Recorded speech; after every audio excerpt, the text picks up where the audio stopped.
Suatu hari pada tahun 62, ada seorang polisi yang mencari Oh Tae-suk. Dia mendatangi istri dan anaknya. Tiba-tiba Guangsung datang dan mengatakan bahwa kakaknya tidak ada. Ternyata mereka berdua mempunyai wajah yang hampir mirip. Polisi pun mengatakan bahwa Tae-suk melanggar sesuatu. Setelah melihat hal itu, polisi akhirnya percaya bahwa mereka hanyalah mirip. Namun polisi belum mempercayai sepenuhnya. Guangsu kemudian menyuap polisi dengan beberapa uang dan akhirnya mereka pergi. Selanjutnya Guangsu juga memberi Hedong uang. Dia mengatakan bahwa ayahnya kabur karena benda tersebut. Kemudian saat Guangsu mengajak Hedong jalan-jalan, tiba-tiba dia melihat sebuah toko beras yang terbuka. Guangsu meminta Hedong untuk berjaga di luar. Sementara dia mencuri beberapa beras. Saat pemilik toko datang, Hedong langsung menghadangnya dan meminta Guangsu untuk segera pergi. Waktu terus berlalu hingga Guangsu dan Hedong terus melakukan aksinya untuk mencuri. Saat seseorang mengganggu Guangsu, Hedong langsung datang untuk menghajarnya. Nah, kemudian mereka berdua pergi ke pabrik minuman. Kali ini, Guangsu dan Hedong akan mencuri beberapa botol minuman. Diam-diam mereka memindahkan beberapa box botol ke gerobak mereka. Nah, salah satu karyawan melihat dan langsung menghampiri mereka. Guangsu terlihat panik dan langsung pergi. Sementara Hedong berusaha untuk menghalangi mereka. Kemudian Hedong pun kabur. Semua hasil curian mereka simpan. Guangsu mempunyai kebiasaan untuk mencatat semua kegiatannya di dalam buku. Tiba-tiba seorang polisi datang dan mendapati hasil curian mereka. Guangsu dan Hedong akhirnya dibawa ke kantor polisi. Mereka berdua kemudian dipenjara. Dalam sel tersebut ada seorang kakek tua yang bernama Song Ki-taek. Nah, karena merasa terganggu, Hedong pun menghajar beberapa tahanan lain. Kini Pak Song dan juga Hedong menjadi semakin akrab. Ternyata Guangsu juga mengenal Pak Song. Dia adalah seorang penjual tembikar. Selang beberapa saat, ternyata Pak Song dibebaskan. Sebelum dia pergi, dia berpesan kepada Guangsu bahwa ada pekerjaan untuknya setelah dia keluar dari penjara. Kini Guangsu juga pindah ke sel yang sama dengan Hedong. Setelah memberitahu pesan Pak Song kepada Hedong, ternyata Hedong ingin menemui pacarnya setelah keluar dari penjara. Mereka putus beberapa saat yang lalu dan kini Hedong ingin bertemu dengannya lagi. Waktu berlalu dan kini tahun 77, Guangsu dan Hedong sudah bebas. Guangsu mengatakan kepada Hedong bahwa percuma mencari seorang mahasiswa yang terlalu pintar untuknya. Kini mereka berdua datang ke toko Pak Song. Nah, di sana ditemukan banyak sekali tembikar dengan harga yang sangat mahal. Pak Song ingin memberikan pekerjaan kepada Guangsu untuk mencari tembikar di pantai Sinan. Tentu saja Guangsu bingung karena dia bukanlah seorang pelaut. Pak Song pun menawarkan uang 400.000 won sebagai imbalan. Namun mereka harus menangani tembikar tersebut dengan sangat hati-hati, karena barang tersebut sudah lama berada di bawah laut. Kemudian Guangsu kembali ke rumah dan Hedong mengikutinya. Guangsu sendiri mempunyai 2 orang anak. 1 anak laki-laki dan 1 anak perempuan tetapi mengidap TBC. Guangsu dikenal sangat keras terhadap anaknya. Tak lupa dia selalu mencatat semua kegiatannya di hari itu. Kini mereka berdua pun mulai berdiskusi. Pak Song memperkerjakan mereka yang bukan merupakan seorang profesional. Itu artinya tembikar tersebut sangatlah berharga. Guangsu berencana untuk mencuri sebagian dari tembikar tersebut. Nah, kini Hedong dikirim ke Mokpo untuk mencari informasi. Dia mendatangi kedai milik sepupu Guangsu. Nah, tak lama pemilik kedai Nyonya Jang datang bersama anaknya. Hedong sedang mencari seorang kapten yang mempunyai kapal kecil. Nyonya Jang meminta Hedong untuk menunggu di dalam toko kopinya. Saat menunggu, perhatiannya tertuju kepada Pak Sonja. Hidung memuji bahwa kopi di tempatnya sangat lezat. Beberapa saat kemudian, kapten yang dicari Hidung datang. Sementara Hidung sudah menunggunya. Mereka mengatakan bahwa pernah menemukan tembikar tersebut secara tidak sengaja. Namun saat mereka menjualnya, ternyata barang itu bernilai kecil. Di antara mereka akhirnya berdebat sendiri, hingga membuat Hidung sangat muak dan akhirnya pergi. Hidung juga meminta untuk para kapten tersebut agar tidak bertengkar. Hidung pun menelpon Guangsuk dan mengatakan bahwa benda tersebut tidak sepadan dengan harganya. Tetapi Pak Song masih yakin dengan tembikar itu. Kini Guangsuk memulai rencananya untuk memeras sebanyak mungkin uang dari Pak Song. Tiba-tiba Hidung sangat kaget karena Sonja berada di belakangnya. Dia meminta agar Hidung mentraktirnya sashimi. Tentu saja Hidung kaget dengan apa yang dimaksud oleh Sonja.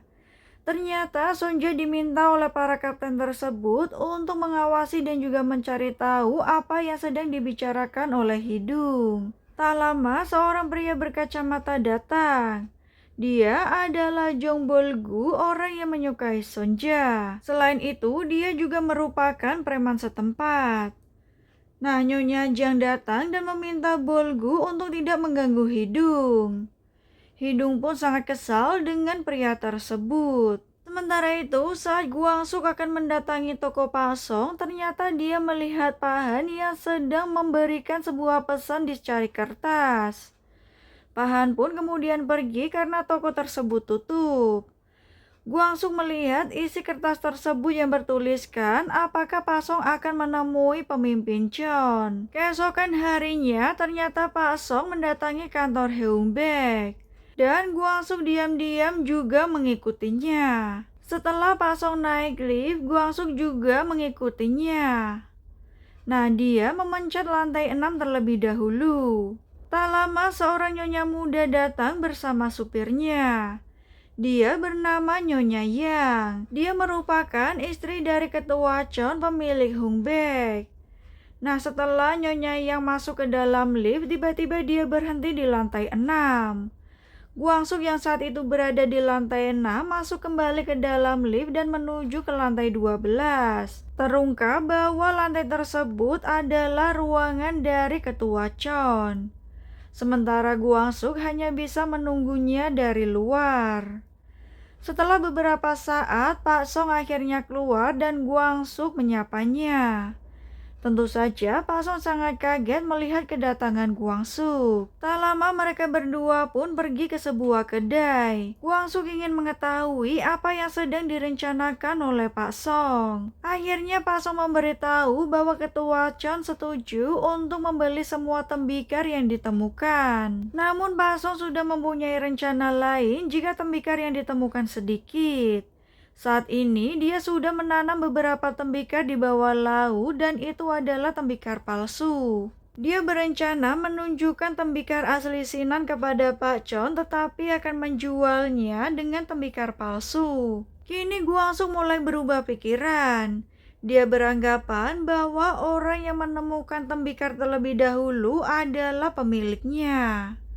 Tentu saja hal itu membuat Pak Song sangat kesal. Akhirnya Pak Song memberikan uang 1 juta won kepada Guangsuk untuk memulai rencana mereka. Tetapi Pak Song juga mengikutkan orang pilihannya yang bernama Daisik. Daisik sendiri adalah seorang petinju amatir. Kini dia akan bergabung bersama dengan Guangsuk dan juga Hidung. Namun Hidung tidak menyukainya karena Daisik terlihat sombong. Pak Song memberitahu bahwa sebenarnya bukan tembikarlah yang diinginkan oleh ketua Chon. Dahulu orang tua dari ketua Chon membuka sebuah pabrik plastik. Ia pun mewarisi ayahnya yang mempunyai perusahaan Hungbek Plastik. Bisnisnya kemudian semakin melesat. Masalah baru muncul ketika ketua Chon harus menjadi ketua tetapi karyawannya adalah orang-orang terpelajar. Ketua Chon pun mulai mendirikan beberapa kampus dan dia tahu butuh pengaruh. Itulah sebabnya dia akan membuat sebuah museum agar terlihat seperti seorang dermawan. Namun masalah sebenarnya adalah istri kedua dari ketua Chon. Setelah istri pertamanya meninggal, dia menikahi Nyonya yang sangat pandai dalam masalah keuangan. Nyonya Yang akan langsung tahu jika ada selisih angka yang dilaporkan. Ternyata sebagian dana yang hilang digunakan ketua Chon untuk dana gelap. Setelah mendengarkan semua penjelasan dari Pasong, Guangsu curiga masih ada sesuatu yang disembunyikan. Di lain sisi, ketua Chon melihat ada sebuah tembikar yang dijual. Nyonya Yang mengatakan jika ketua Chon akan membeli tembikar tersebut, maka dia harus mengajaknya. Karena Nyonya Yang mengeklaim dia tahu manakah tembikar asli dan juga yang palsu. Tiba-tiba Tuan Chon bertanya tentang suami Nyonya yang meninggal karena tenggelam di laut. Keesokan harinya di stasiun Seoul, Guangsu dan yang lainnya sudah bersiap untuk pergi ke Mokpo. Hidung membeli beberapa tiket untuk mereka. Selain itu, Daisik dan juga Hidung diminta untuk selalu akur. Ternyata Pasong mengatakan bahwa ketua Chon akan datang. Selang beberapa saat, ketua Chon datang bersama istri dan juga supirnya. Saat Guangsu memperkenalkan diri, Nyonya Yang tahu bahwa mereka berdua pernah bertemu sebelumnya. Ketua Chon kemudian meminta Jonchul untuk ikut bergabung bersama Guangsu. Nah, Jungchul pun akhirnya memperkenalkan diri kepada Guangsu, tetapi nampaknya mereka belum sepenuhnya cocok. Tak lama setelah ketua Chon berbicara dengan Pasong kemudian meminta Guangsuk untuk berbicara sebentar. Nah, akhirnya mereka pun menaiki kereta menuju Mokpo. Guangsuk dan lainnya sengaja duduk di kursi yang hanya 3 orang. Tentu saja hal itu membuat Jungchul sangat kesal hingga melempar buku ke seseorang. Tentu saja orang yang terkena buku tidak terima, tetapi Jungchul justru membuka bajunya dan menantang mereka. Di sisi lain, ketua Chon masih bingung kenapa Nyonya Yang sangat kesal ketika dia meminta Jungchul untuk bergabung bersama Guangsu. Namun Nyonya Yang hanya beralasan bahwa Jungchul adalah kaki tangannya. Sementara itu, Hidung, Daisik dan juga Jonchul berkelahi di dalam kereta.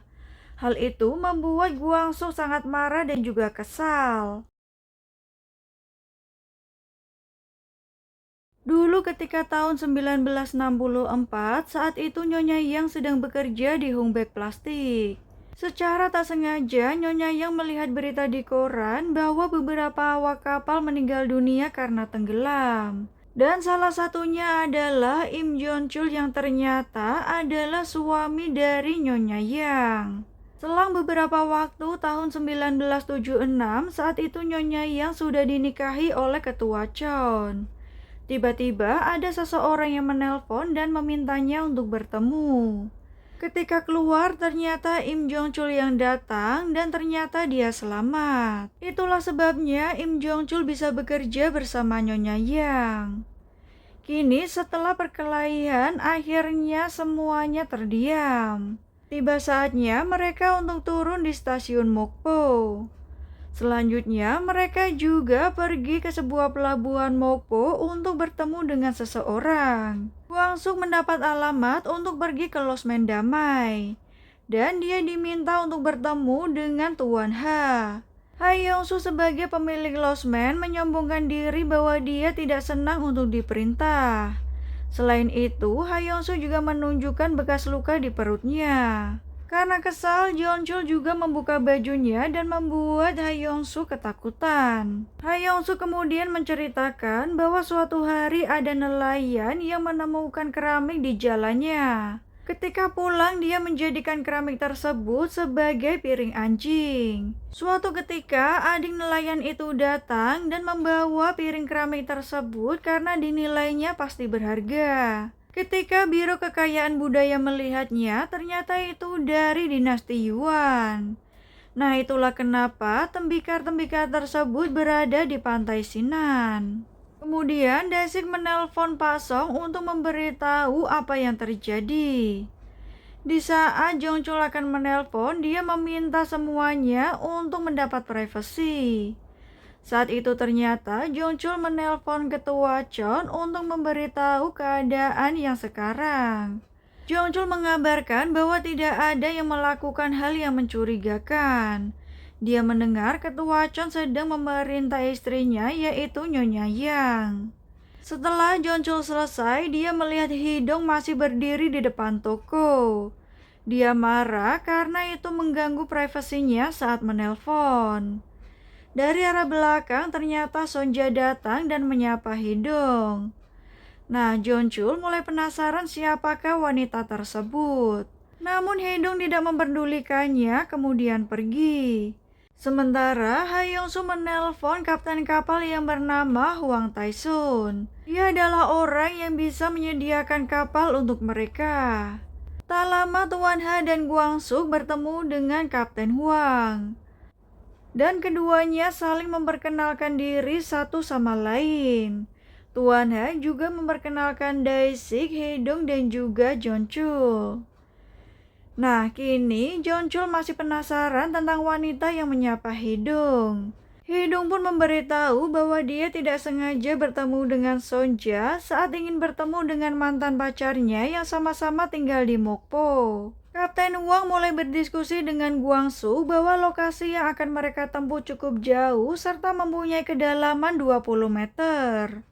Tak lama Bulgu datang dan duduk mendekati Hidung. Selain itu, dia juga terlihat meremehkannya. Kapten Huang ragu bahwa rencana Guangsu tidak akan berhasil. Tiba-tiba Bulgu terlihat menampar Hidung.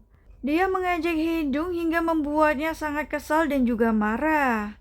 Tetapi Dae-sik berusaha untuk menenangkannya. Di saat Jongchul akan mengambil pisaunya yang ada di kaki, dia tiba-tiba ketahuan dan pisau itu direbut oleh anak buah Bulgu. Karena kesal, Dae-sik pun akhirnya menantang Bulgu dan juga teman-temannya. Dae-sik sendiri adalah seorang petinju amatir. Mereka memutuskan untuk berkelahi di luar kedai.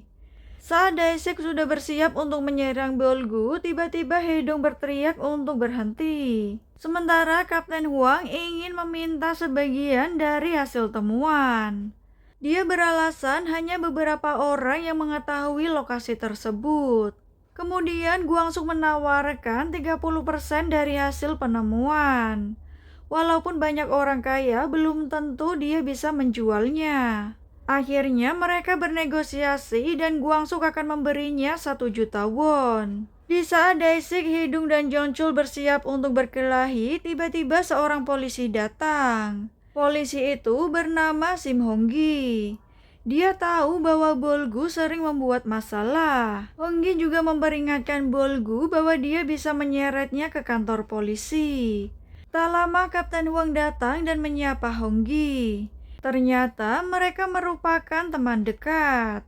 Kemudian Guangsu menelpon Pak Song dan juga meminta biaya tambahan untuk kapten kapal. Guangsu selanjutnya menyebutkan nominal agar Pak Song memberikan uang senilai 5 juta won. Tak hanya itu, Guangsu juga mempertanyakan permintaan dari ketua Chon yang ingin Jongchul meninggal. Selang beberapa saat, Pak Song akhirnya mendatangi Tuan Han. Dia adalah pembuat keramik yang juga merupakan orang yang membantu Pak Song untuk menanamkan tembikar palsu di bawah air. Ketika Guangsu pulang, ternyata dia melihat Jongchul dan juga Hye-dong sedang bertengkar. Tentu saja hal itu membuatnya sangat kesal hingga memperingatkan Hye-dong untuk tidak berkelahi. Guangsu juga mengatakan agar Hye-dong tidak mencari masalah dan juga tidak mencari musuh. Di sisi lain, Nyonya Yang datang ke butik Marlin. Tempat itu digunakannya untuk bisa terlepas sejenak dari ketua Chon. Saat dia menghubungi ketua Chon bertanya apakah Nyonya Yang mendapat kabar dari Mokpo. Dia juga diminta untuk segera pulang. Setelah beberapa saat, Nyonya Yang juga menghubungi Jongchul di mana dia mengkhawatirkan kondisinya. Jongchul mengatakan bahwa dia baik-baik saja. Tetapi Nyonya Yang terlihat sedikit cemas. Kini Guangsu dan yang lainnya sedang berdiskusi tentang rencana mereka ke depan. Selain itu, Guangsuk juga meminta Hidu dan Jeonchul untuk tidak bertengkar. Beberapa saat kemudian, Hidu dan Jeonchul keluar dari kedai. Jeonchul menceritakan bagaimanakah dia bisa tertembak. Saat melaut, Jeonchul berseteru dengan sang kapten hingga akhirnya dia tertembak. Kemudian kapal yang ditumpanginya menabrak karang dan tenggelam. Sementara Jeonchul pingsan dan dia terombang-ambing di laut. Itulah kenapa dia pernah diambang kematian dan kini dia takut harus kembali ke laut. Sementara itu, Tuan He mengatakan bahwa ada satu orang pelaut yang mengetahui letak dari tembikar tersebut. Tetapi saat ini dia berada di dalam penjara. Di sisi lain, Ketua Chon sedang menceritakan tentang perkembangan bisnisnya dan rencana dia untuk membuka museum. Nyonya Yang pun mengatakan bahwa dia tidak bisa membeli semua tembikar yang sudah ditemukan. Nyonya Yang pun memberikan saran untuk memberikan batasan dari tembikar yang akan dia beli. Nyonya Yang khawatir jika sebagian tembikar itu palsu. Kini Pak Song dan Pak Han sedang menanamkan tembikar palsu di dalam laut. Ini adalah cara jika tembikar yang ditemukan sedikit, maka dia harus menggantinya dengan tembikar palsu. Sementara itu, Kapten Huang dan juga Guangsuk menemui Bogun. Dia satu-satunya orang yang mengetahui di manakah tembikar itu berada. Kapten Huang meminta Bogun untuk menyebutkan di mana lokasi tersebut. Tentu saja Bogun tidak mau dan meminta mereka untuk pergi. Guangzhou tidak percaya bahwa hanya dialah yang tahu lokasi tersebut. Bogun pun menantang mereka untuk bertanya kepada Sokbe. Dia adalah orang yang saat itu ikut melaut dengannya. Setelah kembali ke rumah, Guangzhou akhirnya menulis apa yang dia alami di hari itu. Tak lama, Hidu datang dan Guangzhou menyuruhnya untuk mencari Sokbe. Tentu saja, Hidu langsung pergi mencari Sokbe ditemani oleh Kapten Huang dan juga Jeonchul. Dia bertanya dengan warga sekitar apakah mereka mengenal Sokbe. Akhirnya, Jeonchul dan juga yang lainnya pun bertanya kepada seorang anak. Ternyata dia adalah anak Sokbe. Setelah mendengar ayahnya dicari, dia pun meminta sang ayah untuk kabur. Sokbe salah paham dengan kedatangan mereka. Setelah Hidung bertanya apakah dia tahu lokasi tembikar, Sokbe mengatakan bahwa dia tidak tahu. Dan hanya Bogunlah yang tahu lokasi tersebut. Ketika Tuan Ha dan juga Guangzhou sedang berada di pasar, dia melihat seorang pria berkacamata. Ternyata dia adalah Profesor Kim, seorang penipu profesional. Profesor Kim adalah seorang penipu profesional. Suatu hari dia mendatangi gudang bea cukai untuk melihat barang keramik yang ada di dalam gudang tersebut. Nah, temannya mengatakan bahwa keramik-keramik itu berasal dari Sinan. Namun ketika Profesor Kim mengecek sendiri barang keramik itu, ternyata semuanya palsu. Temannya pun bingung karena ternyata dia telah ditipu. Kini dia pun menyerahkan semua keramik itu kepada Profesor Kim untuk bisa dijual.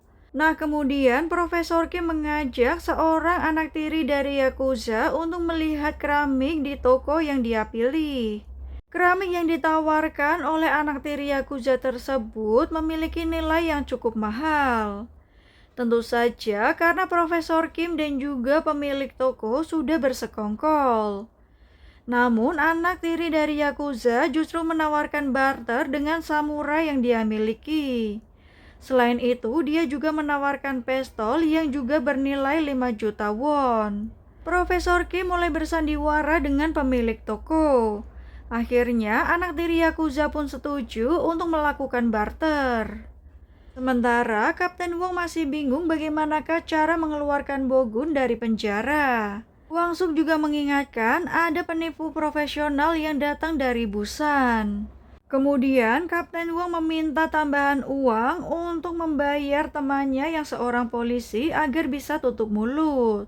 Guangxu sangat kesal mendengar semua itu hingga dia ingin membatalkan kesepakatan. Namun Kapten Wang beralasan dia harus berpura-pura seperti warga lokal lainnya agar tidak ketahuan.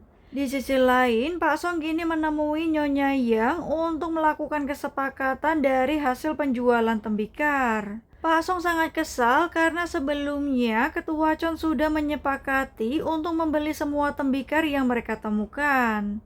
Namun Nyonya Yang memberikan keputusan untuk membeli tembikar tersebut senilai 5 juta won. Sementara Ketua Chon masih meninjau beberapa proyek yang akan dia kembangkan. Pak Song pun buru-buru menemui Ketua Chon untuk melakukan negosiasi. Namun Pak Chon sudah menyerahkan semua itu kepada Nyonya Yang untuk melakukan kesepakatan. Kini Pak Song sangat kebingungan karena semua rencananya terancam gagal. Pak Han pun menyarankan karena 2 tahun lagi akan diadakan pemilu, dia diminta untuk menawarkan tembikar tersebut kepada para politisi.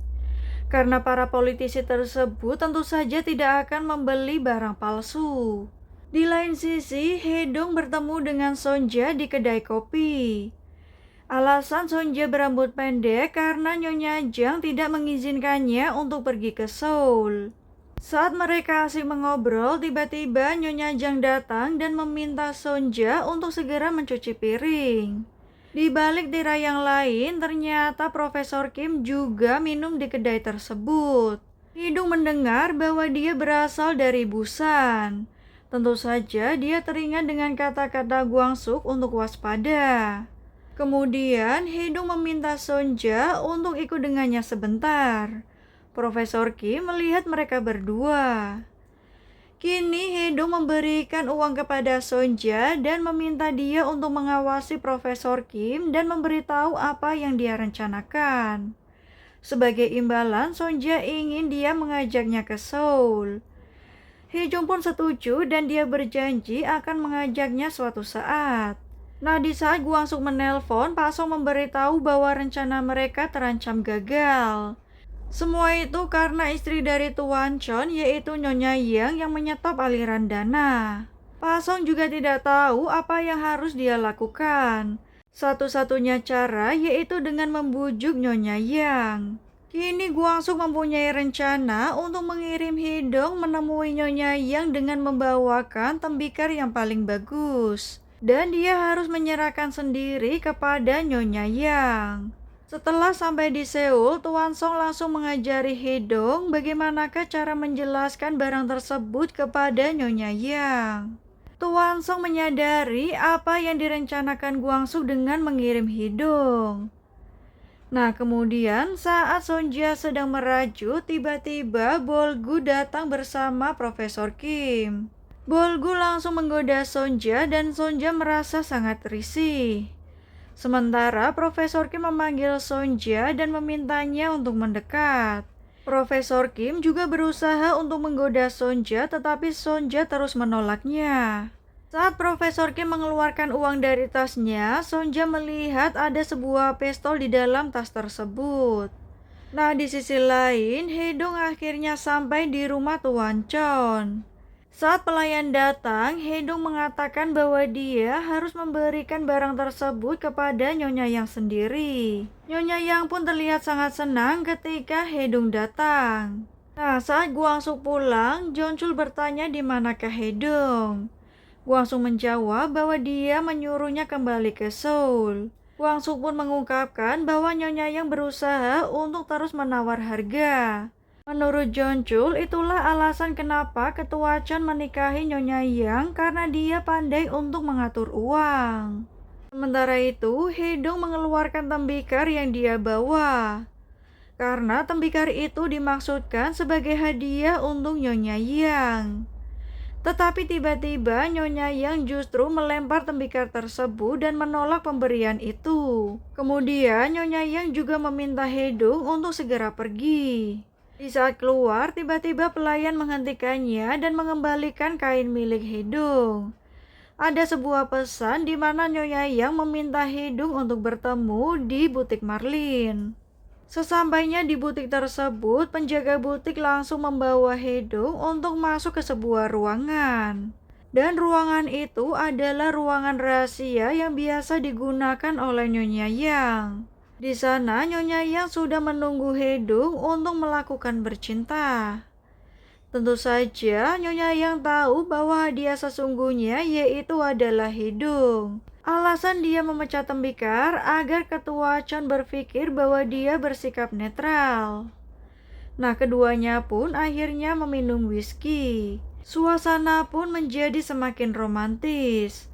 Keduanya kemudian berciuman. Hidung dan Nyonya Yang tidak bisa mengendalikan tubuh mereka hingga akhirnya suasana menjadi semakin panas. Keduanya pun akhirnya tidur bersama di atas kasur. Di lain sisi, Guangsu sedang membahas rencana mereka untuk berlaut. Sokbe terlihat mengajari mereka bagaimanakah cara menyelam. Dan karena hanya dia yang bisa menyelam, jadi untuk pengangkatan tembikar mungkin membutuhkan waktu yang lama. Dan dia hanya mempunyai 2 tangan. Guangsu pun menyarankan apakah dia harus menyewa penyelam lain. Sementara mereka juga belum tahu pasti di manakah lokasi tembikar tersebut. Ketika Kapten Wang berada di pasar, dia bertemu dengan Bolgu. Dia tahu bahwa sebenarnya Kapten Wang sedang merencanakan sesuatu.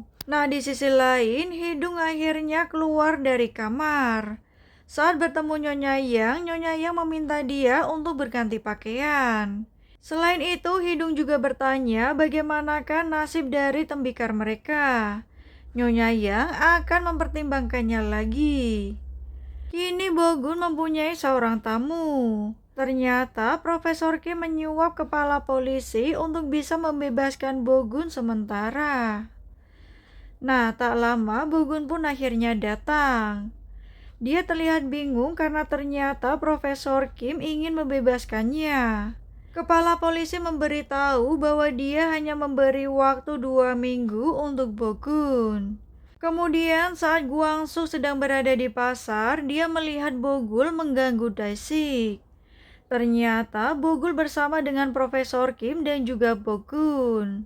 Guangsu heran bagaimanakah cara Profesor Kim membebaskan Bogun. Kini mereka harus segera mengecek lokasi terlebih dahulu. Nah, di sisi lain, akhirnya Hidu kembali ke Mokpo.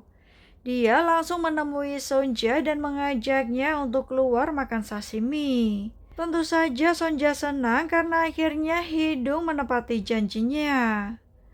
Guangsu dan yang lainnya bersiap untuk mengecek lokasi. Kapten Wang meminta Sokbe untuk terus mengingat lokasi di mana tembikar itu berada. Akhirnya mereka pun bersiap untuk menaiki kapal. Beberapa saat kemudian hari mulai gelap. Mereka masih belum menemukan lokasi di mana tembikar itu berada. Tak lama ada perahu lain yang juga melintas. Ternyata mereka adalah Profesor Kim dan juga anak buahnya. Hal itu pun tentu membuat Guangsu sangat kesal.